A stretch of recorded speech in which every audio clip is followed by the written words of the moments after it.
The honeybees are so much smaller, sometimes they get lost in the petals.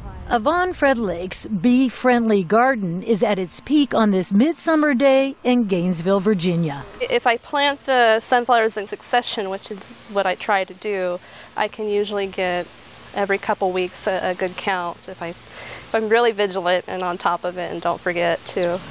Fred Lake regularly counts the bees in her garden as part of the Great Sunflower Project, the group running the single-day event. She will be among the core of volunteers who will be uploading the data to the project's website for the Great Bee Count. Well, every day's a good day because any count you get is a good count. While the collapse in domestic honeybee colonies is well documented, little data is available for the 4,000 wild bee species. United States Geological Survey biologist Sam Droege runs the bee lab at the Patuxent Wildlife Research Center. He says the Great Bee Count helps chart local, regional, and national trends. When you have a sample like that all done in one day across the entire nation, it gives you a snapshot of where you have lots of bees, where you have no bees, and then you can start looking at, well, what about those places that have no bees?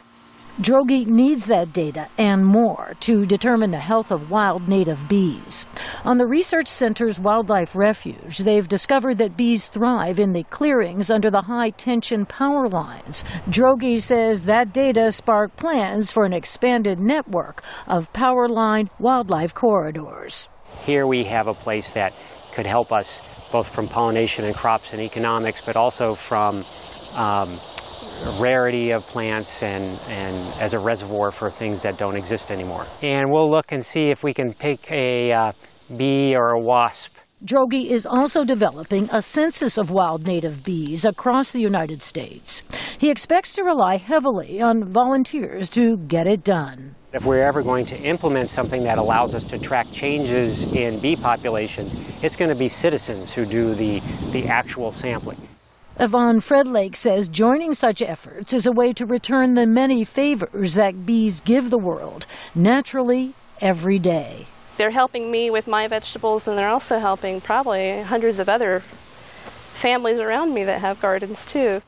Fred Lake says while the Great Bee Count will last just one day, she expects to keep an eye on her bees all summer long.